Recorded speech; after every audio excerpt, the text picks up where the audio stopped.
समाचारों में आप सभी का बहुत स्वागत है। मैं हूं जया सिन्हा। शुरुआत करते हैं इस वक्त की हेडलाइंस के साथ। अब से कुछ देर बाद शुरू होगी उपराष्ट्रपति चुनाव के लिए वोटिंग। राधाकृष्णन और सुदर्शन रेड्डी के बीच है मुकाबला। सत्ता पक्ष मजबूत, लेकिन विपक्ष को भी जीत की उम्मीद।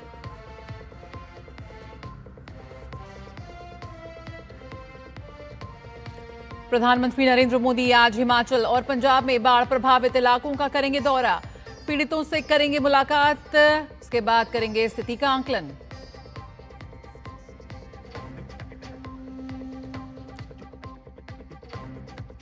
मॉरिशस के प्रधानमंत्री नवीन चंद्र रामगुलाम का आज से भारत दौरा। 8 दिन की यात्रा में राष्ट्रपति द्रौपदी मुर्मू और पीएम मोदी से करेंगे मुलाकात।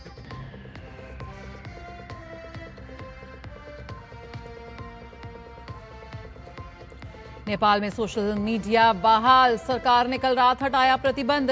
पीएम ओली का यू टर्न, नहीं थी सोशल मीडिया पर बैन लगाने की मंशा।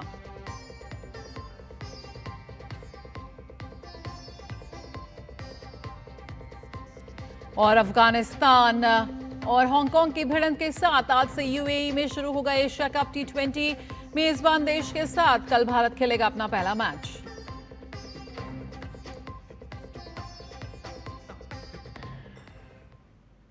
इस वक्त का अहम सवाल, कौन बनेगा उपराष्ट्रपति? एनडीए के सीपी राधाकृष्णन या इंडी ब्लॉक के सुदर्शन रेड्डी?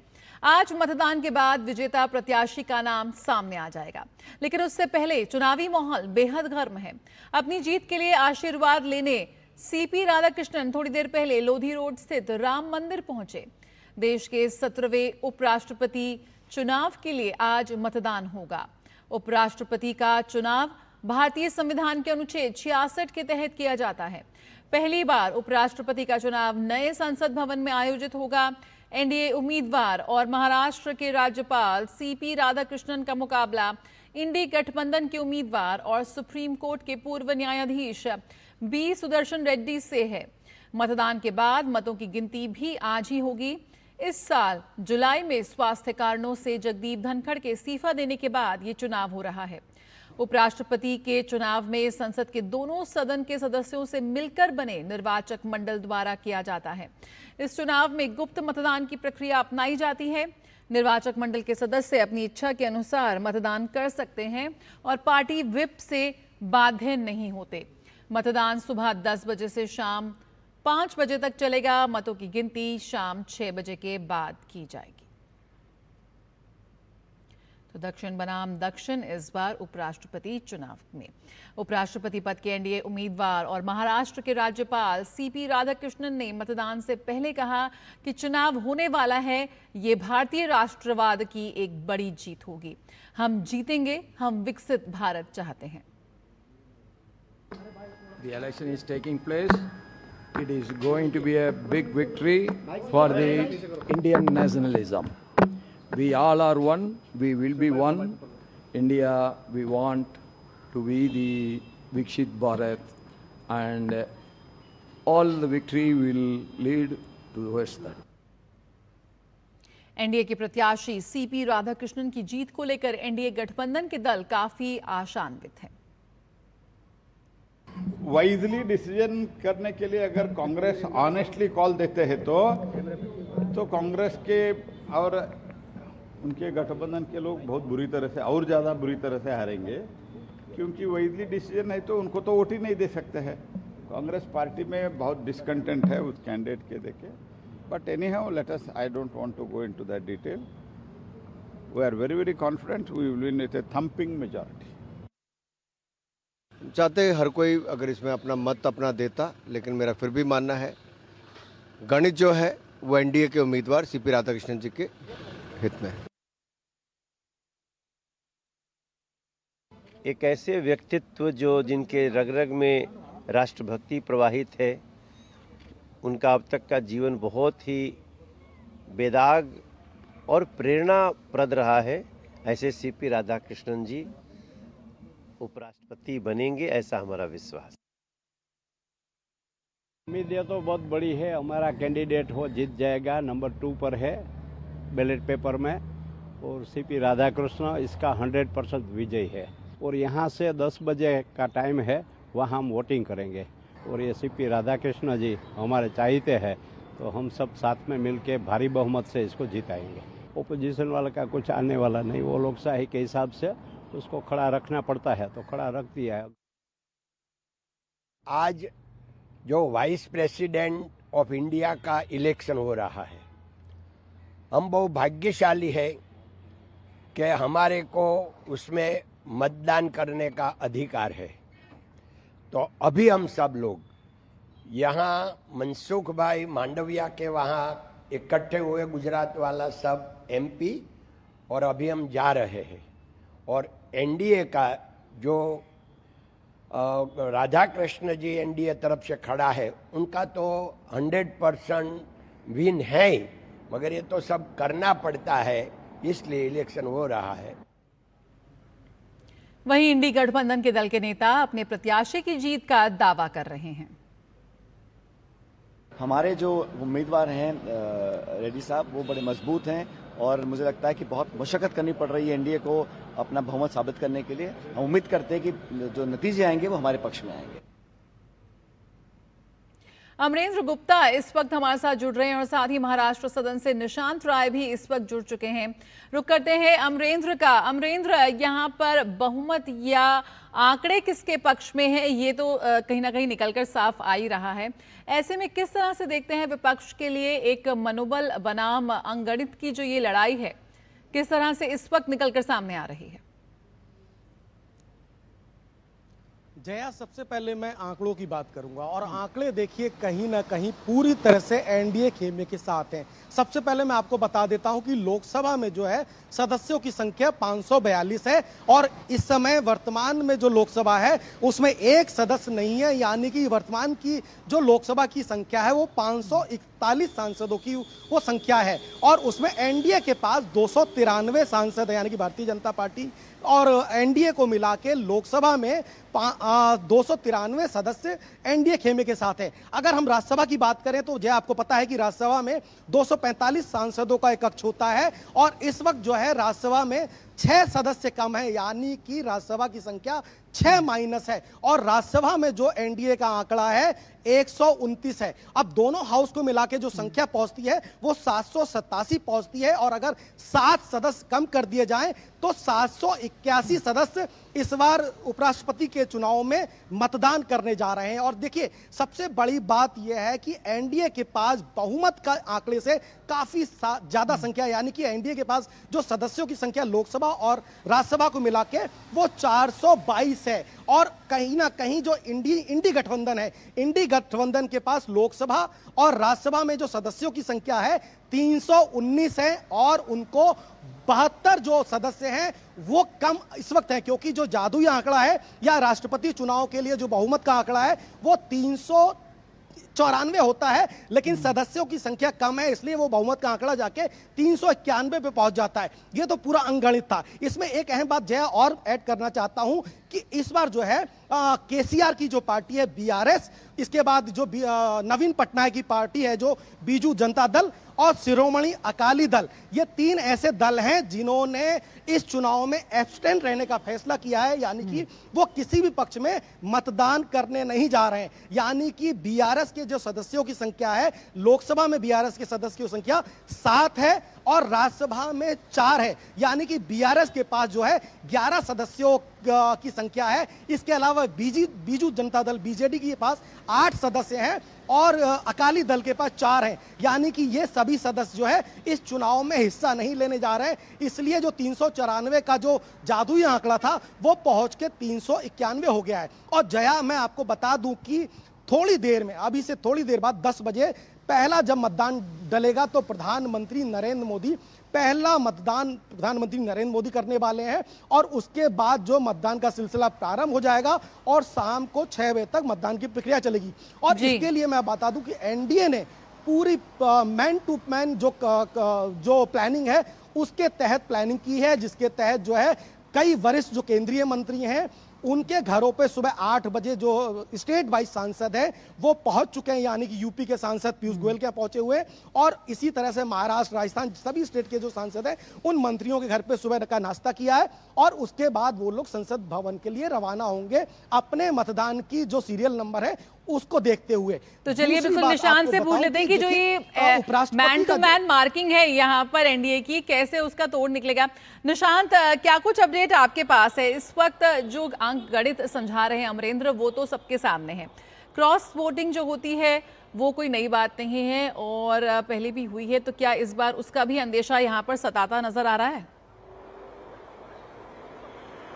देखिए, विपक्ष के लिए ज्यादा चिंता का विषय है क्योंकि एनडीए लगातार एकजुट नजर आ रहा है और जो वर्कशॉप कराई गई थी वो उसमें एनडीए के सभी सांसद पहुंचे थे। ऐसे में एनडीए पूरी तरीके से उम्मीद से भरा हुआ है अपनी एकजुटता को लेकर, और एनडीए ने इसके लिए मार्किंग, जो आपने कहा कि मंत्री और प्रभारी मंत्री बनाए गए अलग अलग स्टेट के हिसाब से, अलग अलग जोन के हिसाब से। जैसे यूपी से सबसे ज्यादा एनडीए सांसद आते हैं तो यूपी की पूरी जिम्मेदारी पीयूष गोयल के पास है, और तमाम सांसद जो है पहले पीयूष गोयल के पास। हम एक सांसद का रिएक्शन सुन रहे थे जिन्होंने कहा कि वो मनसुख मंडाविया के पास पहुंचे हैं, और इसी तरीके से अलग अलग मंत्रियों को अलग अलग जिम्मेदारी दी गई है।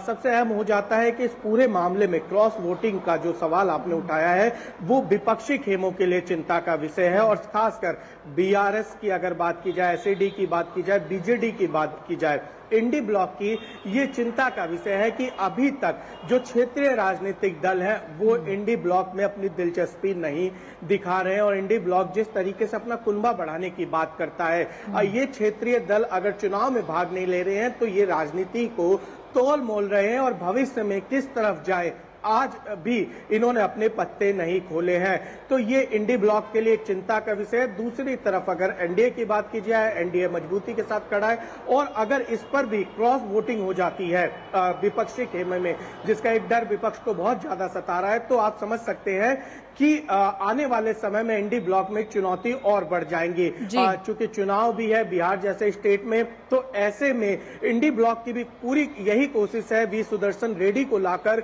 वो एक संघर्ष का प्रतीक आप कह सकते हैं। विपक्षी जो दल है वो संघर्ष करना चाहते हैं इस चुनाव में, लेकिन इस संघर्ष को तभी महत्वता मिलेगी कि जितने इंडी ब्लॉक के वोट है 324 इनके प्रत्याशी को मिल जाए। तो ये कहा जा सकता है कि सब कुछ ठीक है। अगर वहां पर कुछ भी कमी होती है तो राहुल गांधी से लेकर इंडी गठबंधन के सभी बड़े नेताओं के लिए भविष्य में एक चुनौती आज के चुनाव के बाद साफ तौर पर तैयार खड़ी होकर नजर आएगी। बिल्कुल। तो यहाँ पर क्षेत्रीय जो दल हैं वो कितने वजनदार नजर आ रहे हैं और क्या कुछ उनकी भूमिका होगी, इस पर भी बात करेंगे। क्या कुछ चुनावी प्रक्रिया है, इस पर भी जानेंगे अपने संवाददाताओं से। फिलहाल आप दोनों हमारे साथ बने रहिए क्योंकि यहाँ पर रुकेंगे एक छोटे से ब्रेक के लिए, जल्द हाजिर होते हैं। आप बने रहिए डीडी न्यूज के साथ।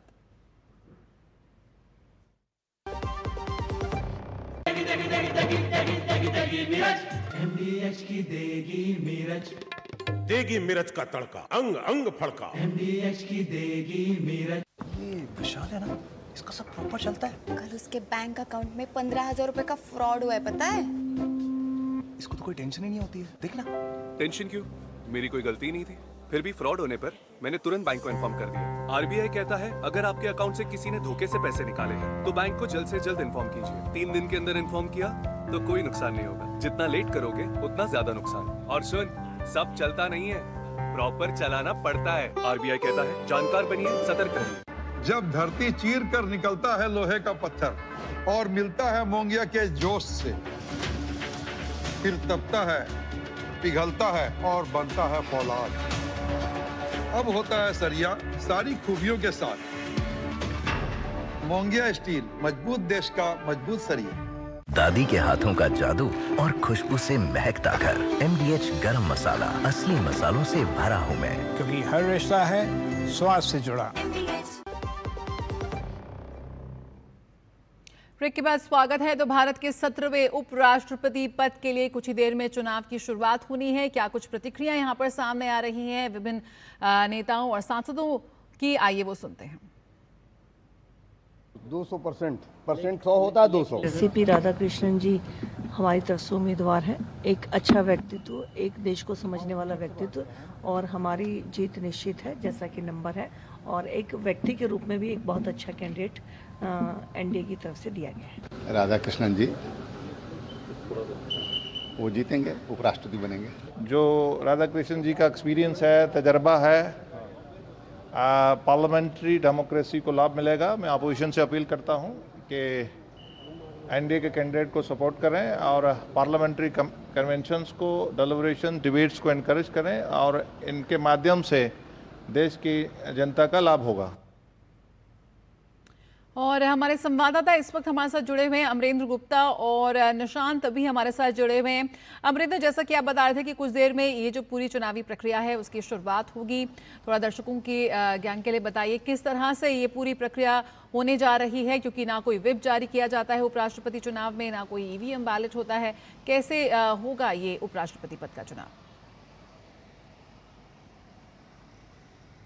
देखिए जया, मैं इस बात को पूरा करने से पहले, अभी इससे पहले जो निशांत ने एक बात की है वो खासा अहम, और उसकी आपने भी चर्चा की क्षेत्रीय दलों की जो सहभागिता को लेके। तो मैं आपको बता दूं कि जगन मोहन रेड्डी जो है तेलंगाना की जो पार्टी है, जगन मोहन रेड्डी के पास लोकसभा और राज्यसभा यानी कि वाईआरसीपी के पास 11 सीटें हैं, और वो 11 सीटें देखिए उन्होंने जो है एनडीए के खेमे को देने की घोषणा कर दी है। यानी कि वो कहीं ना कहीं पूरी तरह से 11 सांसद जो है वाईआरसीपी के एनडीए के सीपी राधाकृष्णन को सपोर्ट करने वाले हैं। और दूसरी तरफ जो अभी बात थी कि बीआरएस के 11 सांसद, बीजू जनता दल जो नवीन पटनायक है उनके 8 सांसद और अकाली दल के 4 सांसद, ये विपक्ष की पार्टी के खेमे के हैं, इंडी गठबंधन के हैं, और उनमें कहीं ना कहीं दरार दिखती हुई नजर आती है। क्योंकि देखिए इंडी गठबंधन के जो साथी हैं, जो सहयोगी हैं, वो ही अपनी पार्टी के जो उम्मीदवार हैं बी सुदर्शन रेड्डी, उनके पक्ष में नहीं है।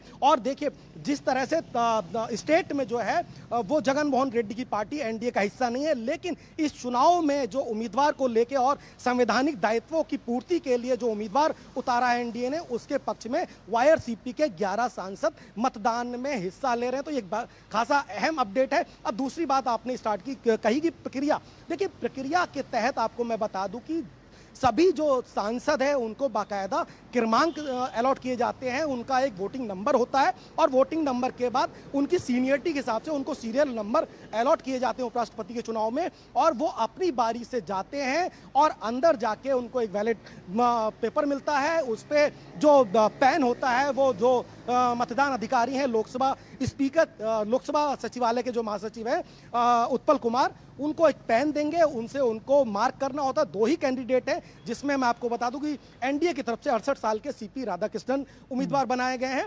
और इंडी गठबंधन की तरफ से 69 साल के बी सुदर्शन रेड्डी बनाए गए हैं। और जो बैलेट पेपर है, अगर बैलेट पेपर के बारे में बताऊं तो बैलेट पेपर पे जो पहला नाम है वो इंडी गठबंधन के बी सुदर्शन रेड्डी का है, और उसमें दूसरा नाम जो है सीपी राधाकृष्णन का है। और जो भी कैंडिडेट, जो भी सदस्य जाएंगे मतदान करने के लिए, वो अपने कैंडिडेट के नंबर लिखेंगे और उस पर मार्क करेंगे। यानी कि अगर एनडीए गठबंधन का कोई कैंडिडेट जाता है वोट करने और एनडीए कैंडिडेट को वोट देता है तो 2 नंबर चूज करेगा, और इंडी गठबंधन का जो कैंडिडेट जाएगा वो 1 नंबर चूज करेगा और उस बैलेट पेपर को फोल्ड करके और मतदान पेटी में डाल देगा। ये तो प्रक्रिया है, लेकिन इसमें सबसे बड़ा डर रहता है कि कहीं ना कहीं इनवैलिड वोट की, जो इनवैलिड वोट इस तरह से होता है कि जो स्याही है उसका इंक कहीं ना कहीं पेपर पे लगना नहीं चाहिए, और वो सही तरीके से ड्रॉप बॉक्स में डालना चाहिए। और इसको लेकर इंडिया गठबंधन ने प्रॉपर ट्रेनिंग दी है सांसदों को, और आपने देखा कि 2 दिन का एक प्रॉपर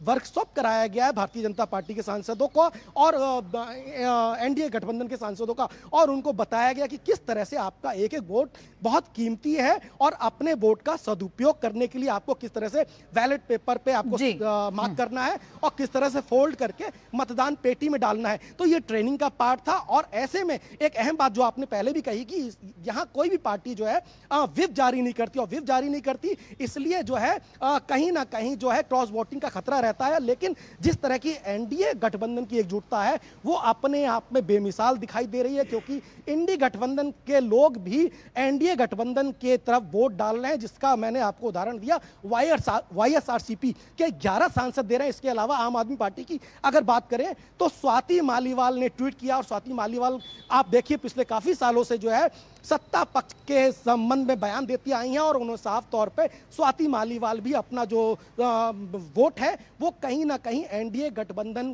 के कैंडिडेट को दे रही है, यानी कि राजनीतिक सुचिता की बात तो यहाँ पर अमरेंद्र जो सत्ता पक्ष है वो काफी मजबूत है, लेकिन विपक्ष को भी यहाँ साफ तौर पर उम्मीद नजर आ रही है। निशांत हमारे साथ जुड़े हुए हैं।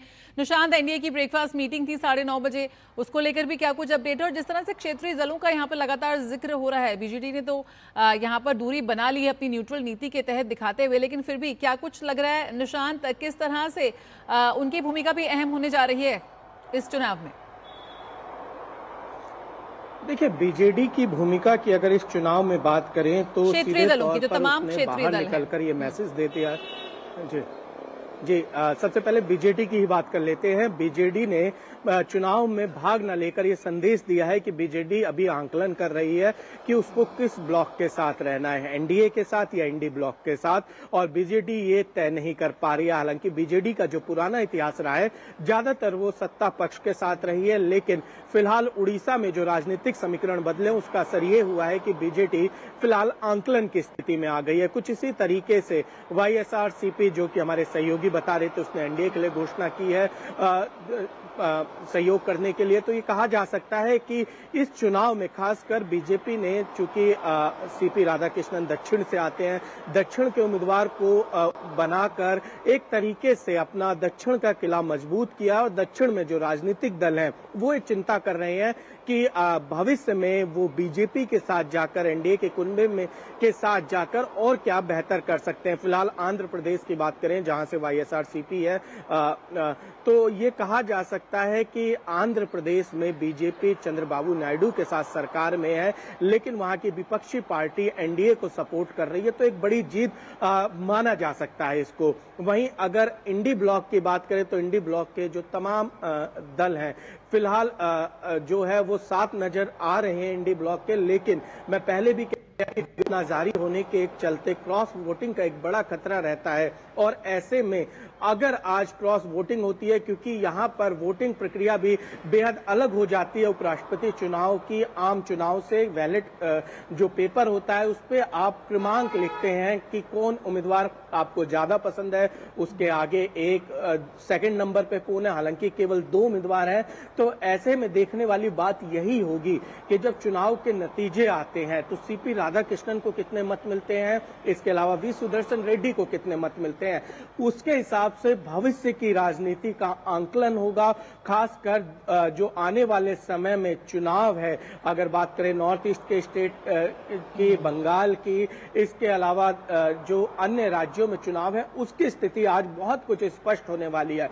अगर इंडी ब्लॉक के जो 324 वोट है, इसके उम्मीदवार को पूरे 324 वोट मिलते हैं, तो ये कहा जा सकता है कि इंडी ब्लॉक मजबूत है, एकजुट है। लेकिन अगर उसमें 1 से 2 वोटों का अंतर आता है तो इंडी ब्लॉक के लिए एक बड़ी चुनौती होने वाला है भविष्य। और खासकर जो इंडी ब्लॉक के नेतृत्व कर रहे हैं, चाहे राहुल गांधी हो, चाहे अखिलेश यादव हो, चाहे ममता बनर्जी हो, इन तमाम नेताओं के माथे पे चिंता की लकीरें जो है साफ पड़ी जा सकेंगी।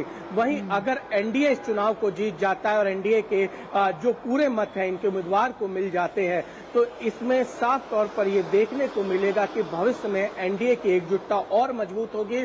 इस मजबूती के साथ जो है एनडीए आने वाले समय में चुनाव में जाएगा, और ये कहा जा सकता है कि प्रधानमंत्री नरेंद्र मोदी का जो करिश्माई चेहरा है उसका इनको फायदा मिलेगा, साथ में एकजुटता का असर भी विधानसभा चुनाव में नजर आएगा।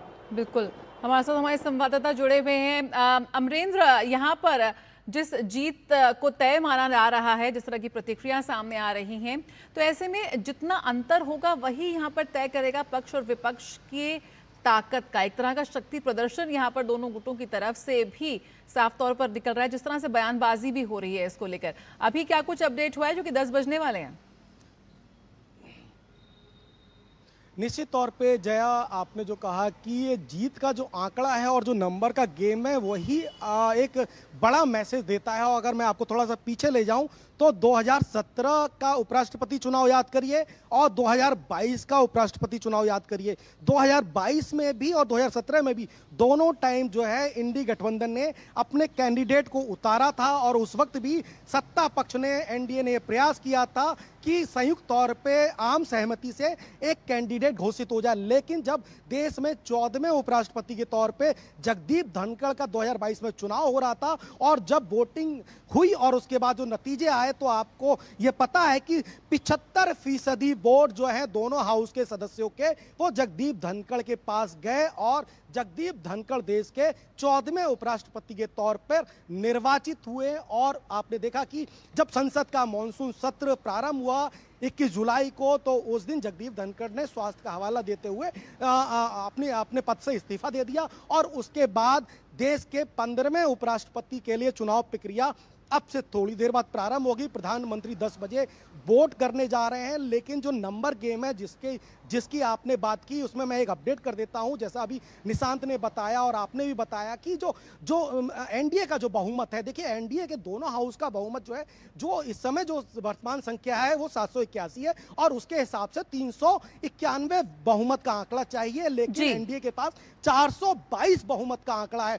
वहीं इंडी गठबंधन के जो साथी हैं वो दूरी बना रहे हैं, तो ऐसे में इंडी गठबंधन का जो इस समय जो आंकड़ा है वो 319 रह गया है। यानी कि इंडी गठबंधन के पास मात्र 319 वैलिड वोट हैं और वो जो बहुमत के आंकड़े से 72 कम है, यानी कि बड़ा मार्जिन है और उस मार्जिन में कहीं ना कहीं 422 वोटों के साथ जो है एनडीए बिल्कुल ये बड़ा मार्जिन कितना ये आंकड़ों में तब्दील होकर आता है सामने, ये देखने वाली बात होगी। अमरेंद्र इस वक्त सीधे संसद से फोन लाइन पर मौजूद है हमारे साथ हमारे संवाददाता ऋषि कुमार। तो सीपी राधाकृष्णन और बी सुदर्शन रेड्डी के बीच ये मुकाबला। ऋषि, इस वक्त क्या कुछ अपडेट मिल रहा है, जो कि 10 बजे से शुरुआत होनी है चुनाव प्रक्रिया की?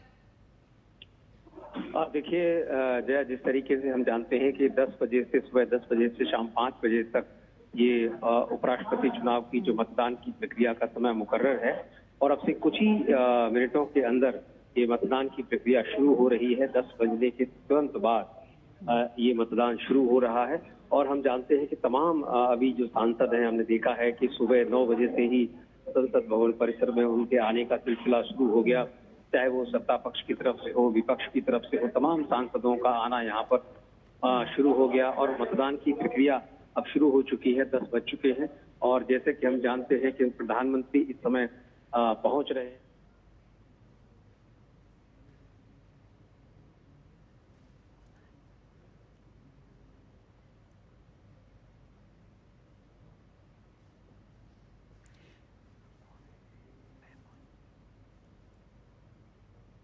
तो पीएम मोदी मतदान करने के लिए पहुंच गए हैं। उपराष्ट्रपति पद के चुनाव की प्रक्रिया का यहां शुभारंभ हो रहा है और ये सिर्फ एक चुनाव नहीं है, हम कह सकते हैं हमारे लोकतंत्र में जिस तरह से संवाद, बहस और सहमति की परंपरा को आगे बढ़ाने की कसौटी है, ये तस्वीरें उसको भी बयां करती हुई नजर आती हैं। लगातार जो भी संख्या के लिहाज से जीत चाहे जिसकी भी हो, लेकिन असली सवाल यही है कि ये जो चुनाव है वो सत्ता पक्ष और विपक्ष दोनों के लिए आने वाले समय में के लिए कौन सा राजनीतिक संदेश यहां पर देगा, इसकी तस्वीर साफ होती नजर आएगी आज शाम। और यहां पर वोटिंग के लिए जो वोटिंग की प्रक्रिया है उसकी शुरुआत हो गई है। तमाम सांसद अपनी क्रमांक के हिसाब से जा रहे हैं वोटिंग के लिए। तो भारत के उपराष्ट्रपति चुनाव के लिए संसद भवन में वोटिंग की शुरुआत हो गई है। हमारे साथ हमारे संवाददाता ऋषि कुमार इस वक्त जुड़े हुए हैं। जी ऋषि, हम तस्वीरों में देख सकते हैं प्रधानमंत्री पहुंच गए हैं मतदान करने के लिए। बिल्कुल, इस समय प्रधानमंत्री मतदान के लिए पहुंच चुके हैं और मतदान जैसे कि हम जानते हैं सुबह 10 बजे शुरू हुआ है। तो यहाँ पर और भी तमाम सांसद हैं, अब कतारों में लगना शुरू हो गए हैं। हमने देखा है कि सुबह सुबह प्रधानमंत्री नरेंद्र मोदी अपने मतदान के लिए उपराष्ट्रपति चुनाव प्रक्रिया में शामिल होने के लिए पहुंचे हैं और निश्चित तौर से ये तमाम सांसदों के लिए प्रेरणा भी है कि वो किस तरीके से जब शीर्ष नेतृत्व इस तरीके की मतदान की प्रक्रियाओं में शामिल होते हैं, इससे उत्साहवर्धन भी होता है कि अपना वोट हमें डालना है। हम जानते हैं कि उपराष्ट्रपति चुनाव की प्रक्रिया में किसी भी तरीके का कोई व्हिप पार्टी जारी नहीं करती है। यहाँ पर सांसद अपनी तरफ से स्वतंत्र होकर मतदान की प्रक्रिया में भाग लेते हैं तो हमने देखा है कि चुनाव के दौरान दोनों ही पक्षों ने कोशिश की है कि अपने अपने पक्ष में जो मतदान है ज्यादा से ज्यादा कराया जाए, लेकिन जो आंकड़े हैं वो एनडीए उम्मीदवार के पक्ष में साफ दिखाई देते हैं, चाहे वो लोकसभा की बात हो चाहे वो राज्यसभा की बात हो। और अपने पक्ष को मजबूत करने के लिए, उसको उत्साहित करने के लिए इस समय हम देख रहे हैं कि प्रधानमंत्री नरेंद्र मोदी अपने मतदान के लिए संसद भवन परिसर में वसुधा पर पहुंच चुके हैं और अपना मतदान कर रहे हैं। जी बिल्कुल, यहाँ पर मुकाबला एनडीए उम्मीदवार सीपी राधाकृष्णन और इंडी ब्लॉक के प्रत्याशी जस्टिस बी सुदर्शन रेड्डी के बीच है। और जिस तरह से लगातार आंकड़ों के गणित पर और जो किसका पलड़ा भारी है, लगातार इस पर हम चर्चा कर रहे हैं यकीनन। लेकिन आज शाम जब इसका नतीजा आएगा तो सिर्फ एक व्यक्ति की जीत नहीं होगी, बल्कि किस तरह से एक लोकतांत्रिक राजनीति के एक नए संतुलन की भी तस्वीर साफ होती नजर आएगी। जुलाई में उपराष्ट्रपति जगदीप धनखड़ ने स्वास्थ्य कारणों का हवाला देते हुए इस्तीफा दे दिया था और उसके बाद से इस पूरे चुनाव की प्रक्रिया की शुरुआत हुई है। यकीनन ऋषि, हम देख रहे हैं किस तरह से ये पूरी चुनाव की प्रक्रिया आगे बढ़ रही है। लगातार जो आंकड़े हैं, किसका पलड़ा भारी, इसी पर ही लगातार चर्चाओं का दौर जारी है। लेकिन जिस तरह से ये वोटिंग हो रही है वो भी एक बेहद दिलचस्प है और ये पूरी प्रक्रिया को देखने का भी देश की जनता को एक मौका मिल रहा है। और नए संसद भवन में पहली बार वोटिंग हो रही है। बिल्कुल, नए संसद भवन में ये पहली बार वोटिंग हो रही है और उपराष्ट्रपति चुनाव इस समय नई संसद भवन के वसुधा क्षेत्र में है। और हम देख रहे हैं कि इस समय राज्यसभा के जो उपसभापति हैं वो भी पहुंच चुके हैं, केंद्रीय कानून मंत्री भी हैं, सूचना प्रसारण राज्य मंत्री भी हैं। और हम देख रहे हैं कि प्रधानमंत्री नरेंद्र मोदी अपना वोट डालकर वो बाहर आ चुके हैं और बाकी के जो सांसद हैं वो भी कतारों में हैं। तो जिस तरीके से हमने देखा है कि शीर्ष नेतृत्व के द्वारा मतदान की प्रक्रिया की शुरुआत में शामिल होना निश्चित तौर से, खैर सभी सांसद उत्साहित हैं। और हम देख रहे हैं कि इस समय रक्षा मंत्री राजनाथ सिंह भी अपने मतदान के लिए पहुंचे हैं। तो तमाम जो सांसद हैं, मंत्री हैं, वरिष्ठ नेता हैं, एनडीए के वरिष्ठ नेता हैं, हम यहाँ पर देख रहे हैं कि अभी शुरुआत में जिस तरीके से देख रहे हैं कि अधिकांश जो सांसद हैं वो एनडीए की तरफ से ही मतदान में शामिल हो रहे हैं। हालांकि बीच बीच में कुछ विपक्षी दलों के सांसद भी मतदान की प्रक्रिया में शामिल होने के लिए कतारों में हैं। हमने देखा कि सुबह 9 बजे से ही सांसद गण जो है वो संसद भवन परिसर में पहुंचे और जो अपनी अपनी प्रतीक्षा के लिए यहाँ पर वो पहुंच गए ताकि सुबह ही वो वोट डाल पाएं। तो अब हमने देख लिया है कि इस समय जो प्रधानमंत्री हैं वो वोट डाल चुके हैं और रक्षा मंत्री इस समय वोट डालने के लिए वहां पर पहुंचे हैं। और अब जिस तरीके से तमाम सांसदों के वोट डालने का जो सिलसिला है वो अब तेजी से आगे बढ़ रहा है। तमाम सांसद इस समय वोट डालने के लिए वसुधा संसद भवन के वसुधा क्षेत्र में आ रहे हैं। जी बिल्कुल, और शैलेंद्र मिश्र भी इस वक्त जुड़े हुए हैं हमारे साथ और जानकारी उनसे ले लेते हैं। शैलेंद्र, जिस तरह से एक पक्ष में साफ तौर पर उसका पलड़ा भारी होता हुआ दिख रहा है, संख्या के लिहाज से भी एनडीए के पक्ष में एनडीए का पक्ष और मजबूत लग रहा है, लेकिन अगर हम राजनीतिक दृष्टि से देखें तो किस तरह से आप देखते हैं, एक विपक्ष की एकजुटता की बात करें या हमारे छोटे राजनीतिक दलों की भूमिका की बात करें, किस तरह से उस लिहाज से भी ये चुनाव बेहद महत्वपूर्ण है? जया, हमने देखा कि ठीक 10 बजे जैसे ही मतदान की प्रक्रिया शुरू हुई, प्रधानमंत्री नरेंद्र मोदी ने अपने मत का प्रयोग किया उपराष्ट्रपति पद के चुनाव के लिए। एनडीए का जहां तक सवाल है, एनडीए के पास बहुमत का आंकड़ा है और हमने देखा है कि 3 दल उन्होंने इस चुनावी प्रक्रिया में अपने सांसदों को शामिल नहीं करने का फैसला किया। उसमें बीजेडी, बीआरएस और अकाली दल, जिसके एक सांसद अकाली दल का लोकसभा में है, तो वो लोग न तो एनडीए उम्मीदवार के साथ हैं न ही इंडी गठबंधन के उम्मीदवार के साथ हैं। लेकिन अंक गणित का जहां तक सवाल है वो एनडीए उम्मीदवार सीपी राधाकृष्णन के पक्ष है और एनडीए खेल में दावा कर रहा है कुछ और सांसदों का भी सहयोग मिल सकता है। हमने देखा कि जो राज्यसभा और लोकसभा सांसदों के साथ साथ राज्य सांसद इस वक्त नामित, उनको भी मतदान का अधिकार है। चूंकि उपराष्ट्रपति का जो पद होता है राज्यसभा के सभापति के रूप में भी काम करता है, तो निश्चित तौर पर हम अगर देखें तो एनडीए को न केवल लोकसभा में एक बहुमत हासिल है, बहुमत के आंकड़े से ऊपर है, बल्कि राज्यसभा में भी ये सदस्य को मिला ले और एनडीए के सहयोगियों को मिला ले तो वो आंकड़ा बहुमत से ऊपर हो जाता है। तो अगर आप लोकसभा और राज्यसभा के आंकड़े देखें तो जो जरूरी संख्या चाहिए उससे ऊपर संख्या है। हम देख रहे हैं कि जारी है।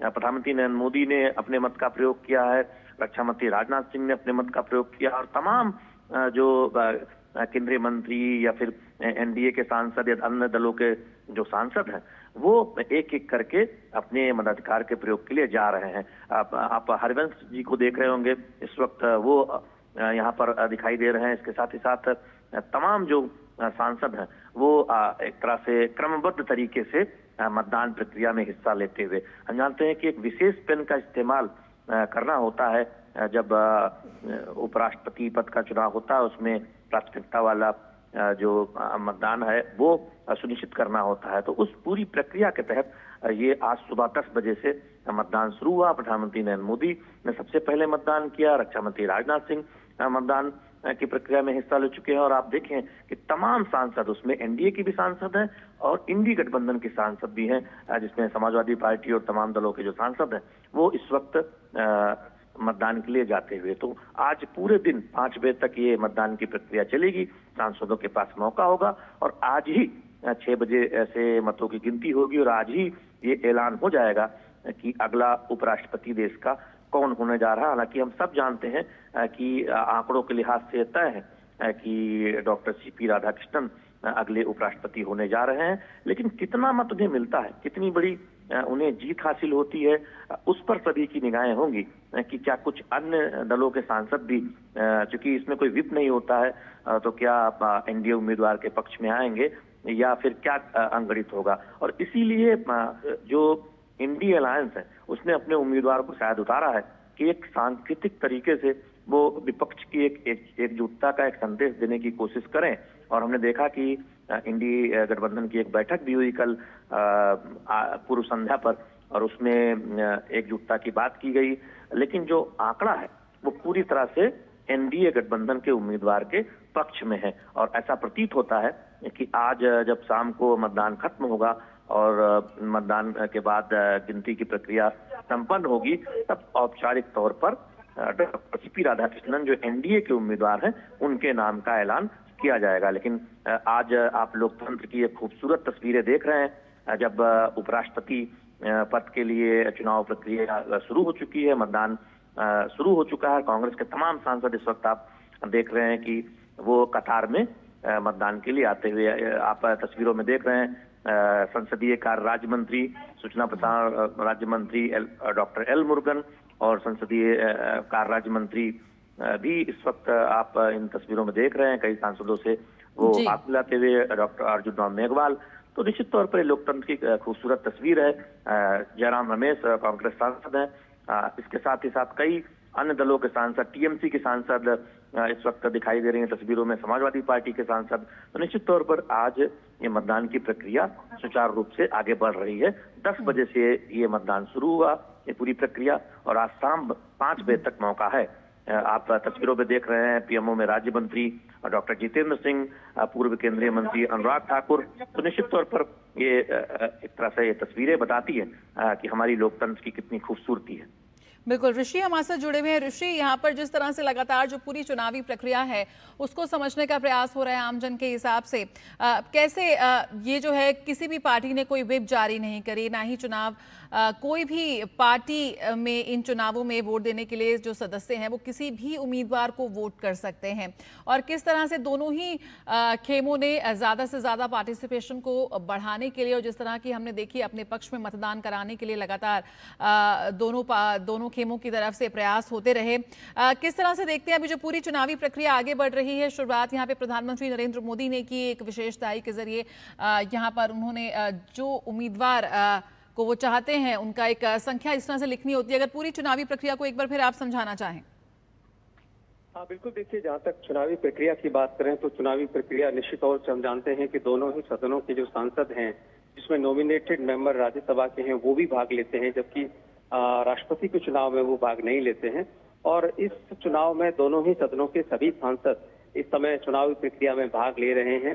और जो मतपत्र के माध्यम से और एक विशेष पैन दिया जाता है भारत निर्वाचन आयोग की तरफ से, सिर्फ उसी से अपने उम्मीदवार का जो प्राथमिकता है वो तय की जाती है।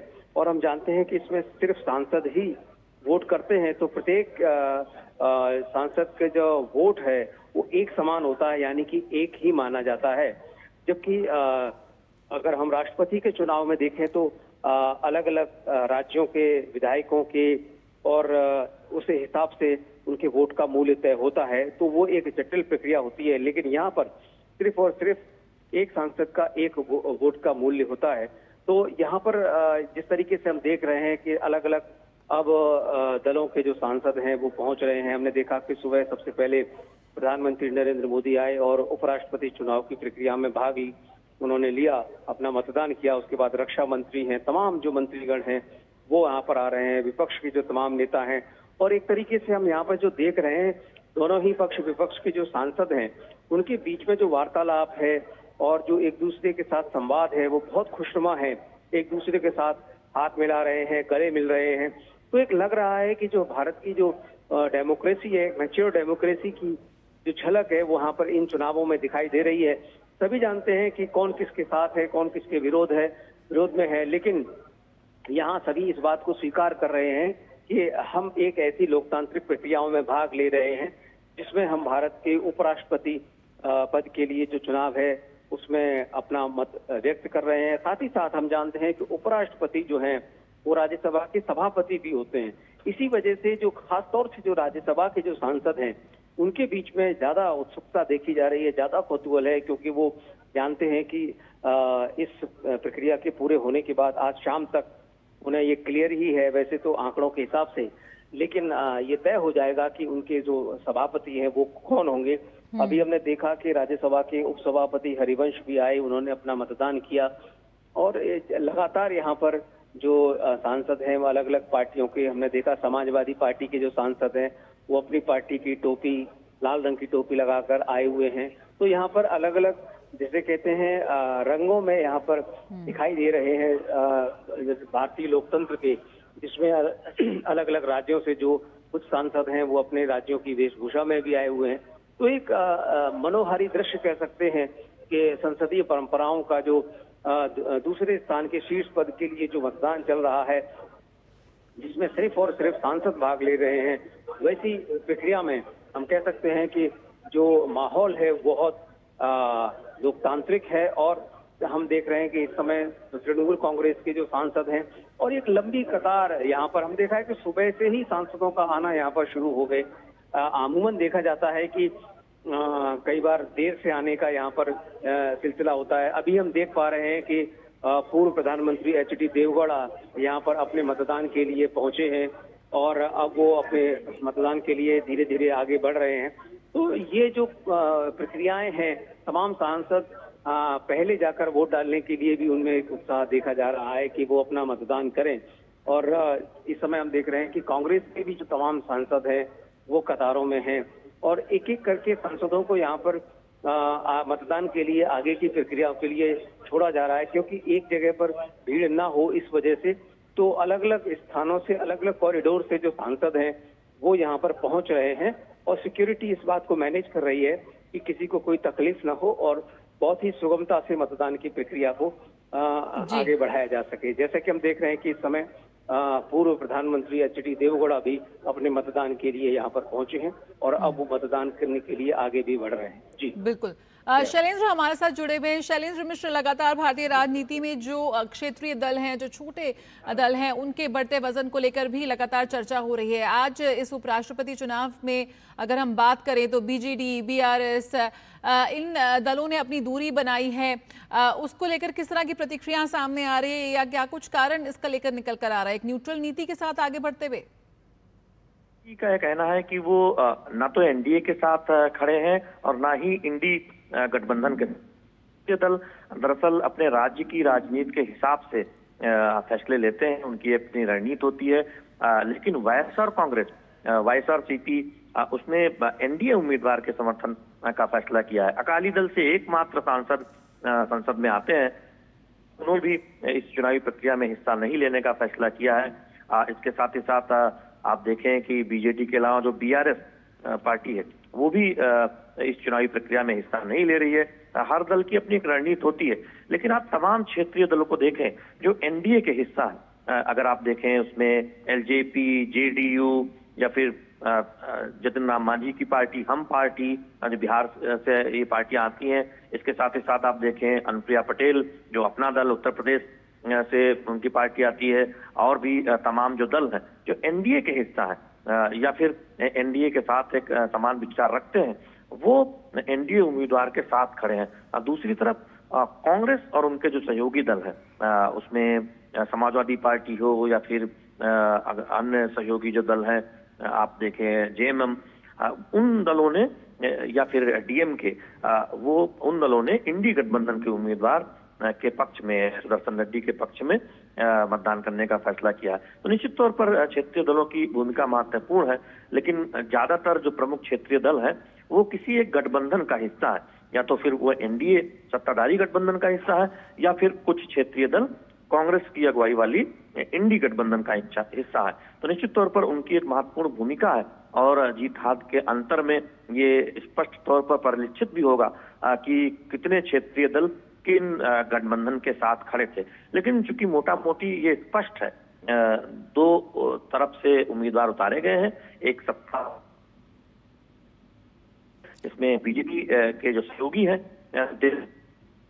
गठबंधन है, तकरीबन आप हर प्रमुख राज्य में एक सहयोगी देखते हैं। तमाम सहयोगी ऐसे भी हैं जिनकी सांसद नहीं है, न लोकसभा में न राज्यसभा में, तो उनकी तो इस चुनाव में भूमिका नहीं है, चूंकि सांसदों का ही मत होता है लोकसभा में या राज्यसभा में। तो ऐसे में वो सहयोगी चाहे एनडीए के हों या फिर इंडी गठबंधन के हों, जिनके सांसद हैं लोकसभा में राज्यसभा में, उनका महत्व है। और चूंकि दो गठबंधन के उम्मीदवार मैदान में है, तो निश्चित तौर पर उसी के लिहाज आंकड़े जोड़े जा रहे हैं, उसी के हिसाब से बावजूद कि इसमें कोई विप नहीं होता है, सांसदों को खुद तय करने का अधिकार है, लेकिन मोटा मोटी जिन दलों का जो रुख होता है उसी हिसाब से हम मतदान होता हुआ इन चुनावों में देखते हैं। तो ऐसे में इसीलिए कहा जा रहा है कि जो आंकड़े हैं वो एनडीए उम्मीदवार डॉक्टर सीपी राधाकृष्णन के पक्ष में है, और वो आसानी से ये चुनाव जीतने जा रहे हैं।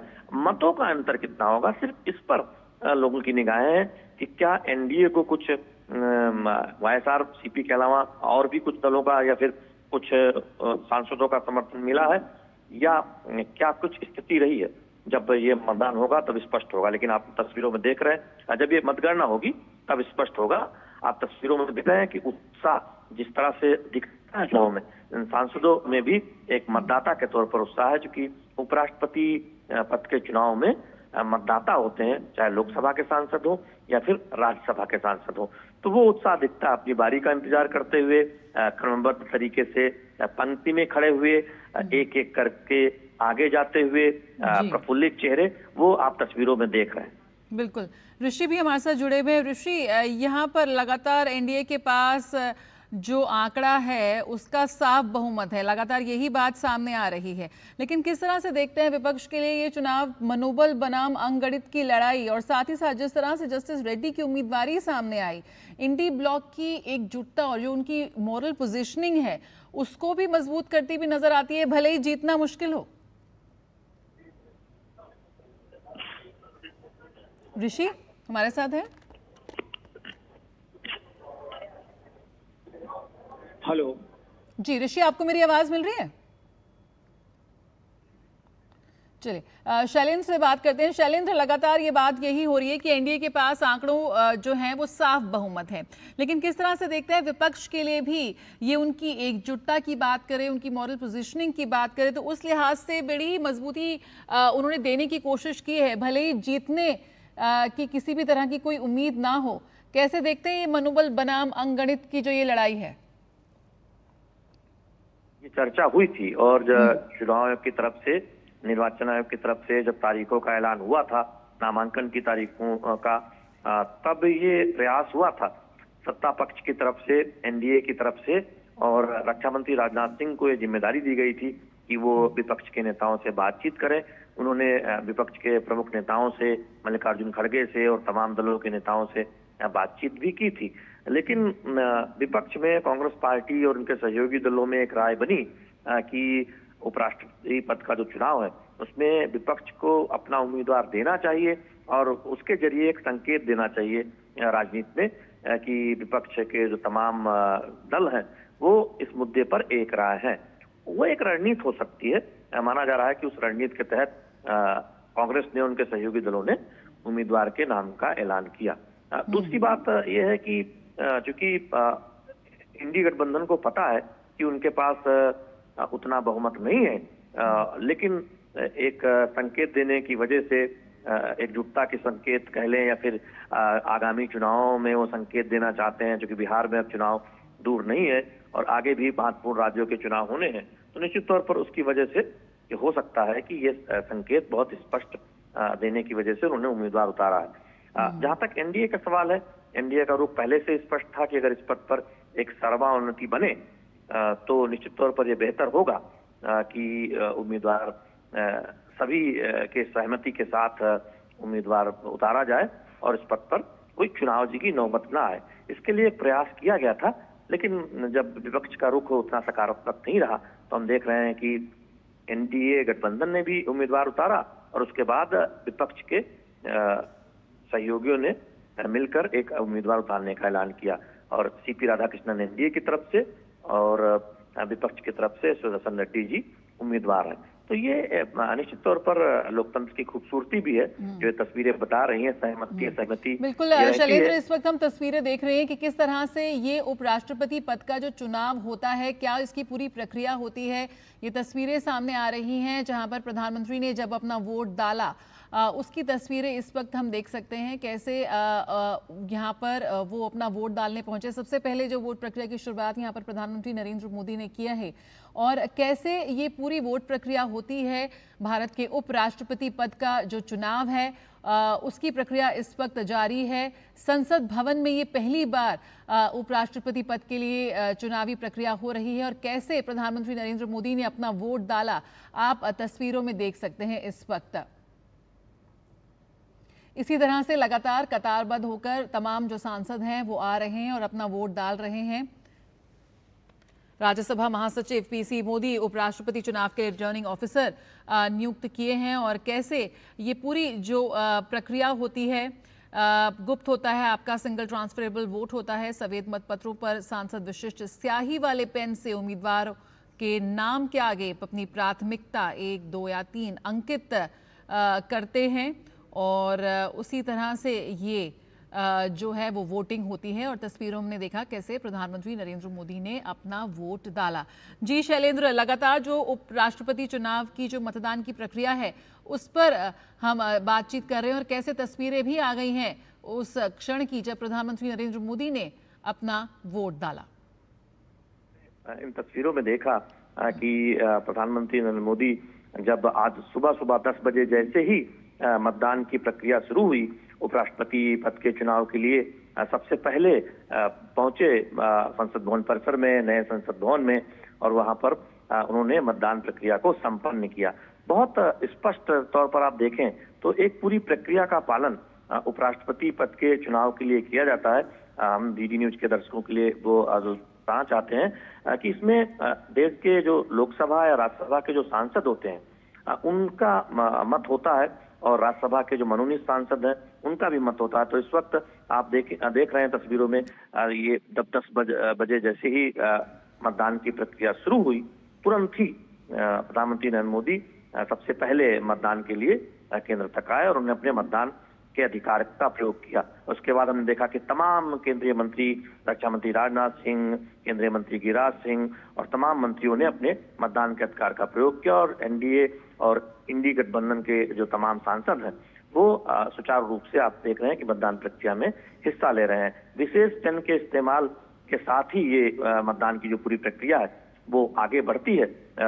ये बहुत स्पष्ट है कि किसी और पेन से अगर कोई अपनी प्राथमिकता वाला मत देता है तो उसे स्वीकार नहीं किया जाएगा। और इसीलिए हमने देखा कि मॉक ड्रिल कराई गई थी कल एनडीए के कार्यशाला में भी इस बात को विशेष तौर पर आग्रह किया गया कि सभी सांसदों से कि एक एक मत महत्वपूर्ण है, भले ही एनडीए को बहुमत है, लेकिन एक एक मत की एक तरह से कहें तो अहमियत है। लिहाजा सभी सांसद इस बात का ध्यान रखें और जो इंडी गठबंधन है उनके जो सहयोगी हैं उन्होंने भी सांसदों की एक इस तरह की मॉक ड्रिल आयोजित की थी और अपने सांसदों को दिशा निर्देश दिए थे। तो निश्चित तौर पर हम जानते हैं कि इस बार राज्यसभा सचिवालय इस पूरी प्रक्रिया को एक तरह से उनकी अगुवाई में हो रहा है। राज्यसभा के जो सचिवालय के जो वरिष्ठ अधिकारी हैं उनकी प्रक्रिया में ये पूरी चुनाव मतदान की जो प्रक्रिया है वो आगे बढ़ाई जा रही है। तो निश्चित तौर पर आज पूरे दिन आप इस तरह की तस्वीरें देखेंगे। आपसे थोड़ी देर पहले आपने देखा पूर्व प्रधानमंत्री एचडी देवगौड़ा मतदान के लिए आए, वरिष्ठतम सांसद हैं और वो उन्होंने मतदान की प्रक्रिया में हिस्सा लिया। आपने तस्वीरों में देखा प्रधानमंत्री नरेंद्र मोदी सबसे पहले पहुंचे मतदान केंद्र अपने इस मतदान के अधिकार और उपराष्ट्रपति पद के चुनाव की प्रक्रिया में हिस्सा लेने। निश्चित तौर पर लोकतंत्र की तमाम खूबसूरत तस्वीरें जो एक इतिहास बन रही हैं, जो इतिहास में दर्ज हो गई हैं, वो आज आप डीडी न्यूज के जरिए देश भर के और दुनिया के दर्शक देख रहे हैं।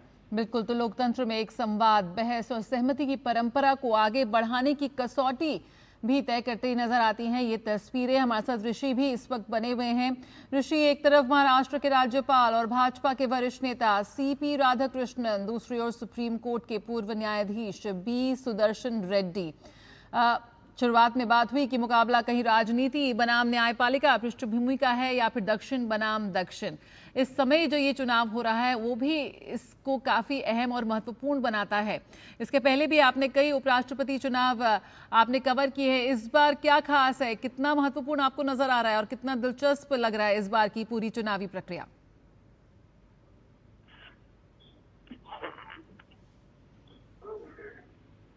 हेलो जी ऋषि, आपको मेरी आवाज मिल रही है? जी, मुझे आपकी आवाज मिल रही है। जी, जहाँ तक इस चुनाव को देखें, जैसे कि आपने कहा कि दो पक्ष हैं कि क्या राजनीति बनाम न्यायपालिका या दक्षिण बनाम दक्षिण, लेकिन इसमें अगर हम देखें तो इन चुनावों में सबसे बड़ी बात है कि दो टीमों को ने अपने आप को इस तरीके से प्रोजेक्ट किया है और दर्शाया है कि वो अपने मुद्दों को लेकर कितने गंभीर हैं। खासतौर से जो एनडीए उम्मीदवार हैं उनकी पहले जब उनका नाम आया तो सरकार ने पहले कोशिश की, सत्ता पक्ष है कि उनका नाम पर एक आम सहमति बन जाए, लेकिन जो दक्षिण से जब उनका नाम आया तो जो विपक्ष है उसे लगा कि कहीं उनका जो सियासी प्रतिद्वंद्विता का जो कारण है वही कहीं कमजोर न हो जाए, इसलिए उन्होंने ये दिखाने के लिए कि वो सत्ता पक्ष के साथ किसी भी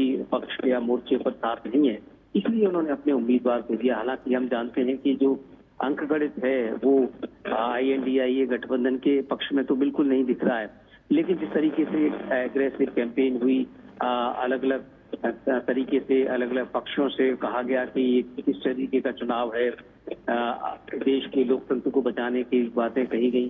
तो इन चुनावों में निश्चित तौर से इस चुनाव में मुझे लगता है कि विचारधारा तो सबसे पहले केंद्र बिंदु में आ ही रही है, क्योंकि यहाँ पर जो विपक्ष है उसने इसी बिंदु को ज्यादा तरजीह दी है, क्योंकि दक्षिण बनाम दक्षिण की स्थिति यहाँ पर कम ही दिखी है। हालांकि अगर हम तेलंगाना और आंध्र प्रदेश की सियासत में देखें तो खासतौर से जो आंध्र प्रदेश है उससे एनडीए के उम्मीदवार को जो वहाँ के पक्ष और विपक्ष हैं वो दोनों साथ हैं, तो वहां पर उन्हें एक बड़ी सफलता मिली है। तो कह सकते हैं कि जब दक्षिण के एक ही राज्य में और दोनों ही पक्ष अगर एक उम्मीदवार के साथ हैं तो वो बनाम स्थिति की तो बात नहीं की जा सकती, लेकिन हाँ इतना जरूर है कि इन चुनावों को दोनों ही पक्षों ने, खासतौर से विपक्ष ने, एक विचारधारा की लड़ाई के रूप में ज्यादा प्रोजेक्ट किया है और यही वजह है कि इस दौरान उन्होंने तमाम एग्रेसिव कैंपेन उनके कैंडिडेट के द्वारा की गई और लगातार अलग अलग पक्षों के साथ उनकी मुलाकातें देखी गई और इन्हीं मुलाकातों में जब वो बिहार जाते हैं और लालू प्रसाद के साथ मुलाकात करते हैं तो उसका प्रतिरोध भी यहाँ पर दिखाई दिया और इसमें हमने देखा कि जो बीजेपी है उसने सीधा हमला किया उन पर कि आप किस तरीके के लोकतांत्रिक मूल्यों की बात करते हैं, आप कन्विक्टेड व्यक्ति के साथ बैठ के आप फोटो खिंचवाते हैं और पूरी पोस्चरिंग करते हैं, तो एक तरीके से यहाँ पर वाद प्रतिवाद और हमले, तीखे हमले एक दूसरे पर ये देखने को मिले। बिल्कुल, तो काफी तीखे हमले इस वक्त हमें देखने को मिले। ऋषि, हमारे साथ इस वक्त हमारे संवाददाता राजेश राज भी जुड़ चुके हैं। राजेश, हम देख रहे हैं कैसे चुनावी प्रक्रिया इस वक्त जारी है। तमाम दलों के जो सदस्य हैं वो लगातार अपना वोट इस वक्त डाल रहे हैं और तस्वीरें लगातार हमें मिल रही हैं। राजेश, जिस तरह से ये इस वक्त पूरी चुनावी प्रक्रिया आगे बढ़ रही है, इसको लेकर लगातार हम चर्चा कर रहे हैं कि कैसे यहाँ पर जो लोकतंत्र में जिस तरह की एक तस्वीर है वो यहाँ पे साफ होती हुई नजर आती है, उसी की एक बहुत ही खूबसूरत झलक देखने को मिलती है। आंकड़ों का गणित लगातार हम समझ रहे हैं, लेकिन अगर हम विस्तृत राजनीतिक परिदृश्य में देखें तो किस तरह का संदेश ये देती हुई नजर आती है?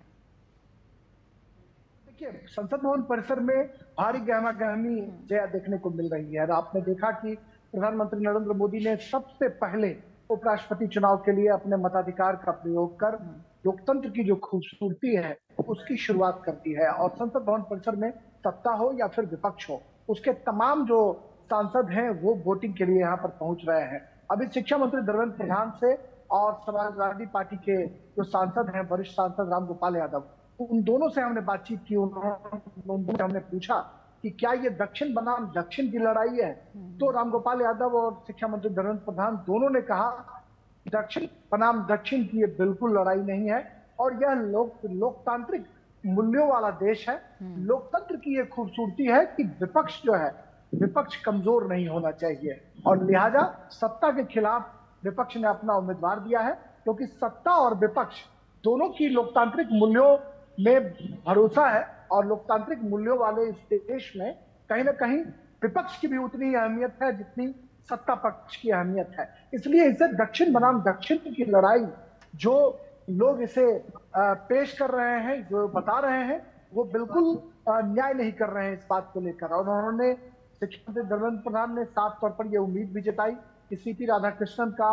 व्यक्तित्व जो है वो बहुत बड़ा है और वो देश के उपराष्ट्रपति पद पर निश्चित तौर पर चुने जाएंगे। रामगोपाल यादव ने भी कहा कि हमने अपने मताधिकार का प्रयोग कर दिया है और विपक्ष की जो भूमिका है वो एक हम मजबूत विपक्ष की भूमिका निभा रहे हैं, क्योंकि अगर एक तरफा अगर चुनाव हो जाता, अगर सर्वसम्मति से ही चुनाव हो जाता तो फिर विपक्ष की अहमियत खत्म हो जाती। लिहाजा विपक्ष ने अपनी अहमियत को बनाए रखने के लिए लोकतंत्र में सत्ता और विपक्ष दोनों की भूमिका है उसको स्थापित करने की कोशिश की है। और ये देखना होगा कि संसद भवन परिसर में वोटिंग का काम जो है वो बहुत तेजी से चल रहा है।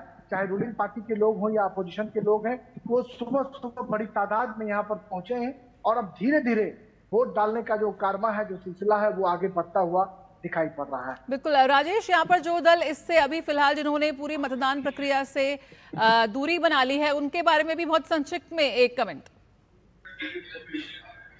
हाँ, जो खबर आ रही है कि बीजू जनता दल और शिरोमणि अकाली दल जैसे जो दल हैं वो अपने को इस पूरी प्रक्रिया से उन्होंने दूरी बना ली है और निश्चित तौर पर एक संदेश देने की कोशिश होती है। अपने अपने राज्यों में जो क्षेत्रीय दल होते हैं उनके अपने कंपल्सन्स होते हैं और शायद यही वजह है कि वो अपने राज्यों में संदेश देने के लिए इस तरह की कवायदे करते हैं। अब देखना होगा कि इसके पीछे का क्या मकसद है इन दलों का, ये समझना होगा। लेकिन अभी जो खबर आ रही है कि इन लोगों ने मतदान का से अपने को अलग रखा है। बिल्कुल, तो यहाँ पर सुबह 10 बजे से मतदान जारी। भारत के उप राष्ट्रपति के चुनाव की प्रक्रिया इस वक्त जारी है। बहुत बहुत शुक्रिया राजेश राज फिलहाल इस जानकारी के साथ जुड़ने के लिए। तो यहाँ पर एनडीए यानी कि सत्ता पक्ष का पलड़ा साफ तौर पर भारी नजर आ रहा है, लेकिन विपक्ष को भी है पूरी उम्मीद। खबरों का सिलसिला जारी रहेगा, लेकिन फिलहाल मुझे दीजिए इजाजत। नमस्कार।